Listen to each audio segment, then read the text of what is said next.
യഥാർത്ഥത്തിൽ ഇവിടെ എന്താ സംഭവിച്ചിട്ടുള്ളത്?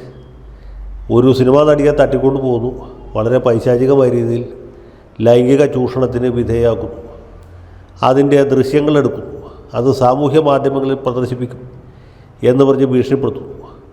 പി ടി തോമസ് എന്ന ഒരു ജനപ്രതിനിധി സമയത്ത് ഇടപെട്ടതുകൊണ്ട് അതൊരു പരാതിയുടെ രൂപത്തിൽ പോലീസിന് മുമ്പിൽ വരുന്നു. പോലീസ് പ്രതികളായ കുറേ പേരെ അറസ്റ്റ് ചെയ്യുന്നു. കുറ്റകൃത്യത്തിൽ പങ്കെടുത്തവർ 1 മുതൽ 6 വരെ പ്രതികളാണ്. അവരെ എല്ലാവരും ശിക്ഷിക്കാൻ കോടതി തീരുമാനിച്ചു. അപ്പോൾ അവിടെ കുറ്റകൃത്യം നടന്നിട്ടുണ്ട്. ഇല്ലാത്ത കുറ്റകൃത്യത്തെക്കുറിച്ചല്ല പോലീസുകാർ കേസുണ്ടാക്കിയത്. യഥാർത്ഥത്തിൽ ഒരു കുറ്റകൃത്യം നടന്നു, അതിൽ 1 മുതൽ 6 വരെ പ്രതികൾക്ക് പങ്കുണ്ട് എന്ന് തെളിവുകളുടെ അടിസ്ഥാനത്തിൽ കോടതിക്ക് സംശയാതീതമായി ബോധ്യപ്പെട്ടു.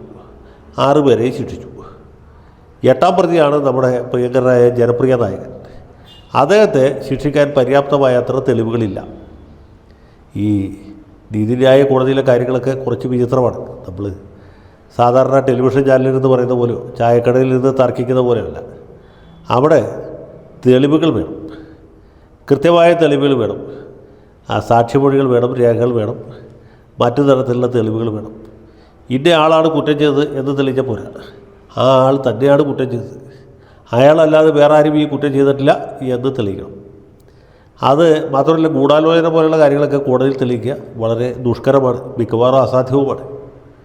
അപൂർവത്തിൽ അത്യപൂർവമായിട്ട് മാത്രമേ ഗൂഢാലോചനയ്ക്കൊക്കെ തെളിവ് കിട്ടാറുള്ളൂ. ഗൂഢാലോചന നടത്തിയിട്ടുണ്ടാവും, പക്ഷേ അത് തെളിയിക്കാൻ പറ്റിയെന്ന് വരില്ല.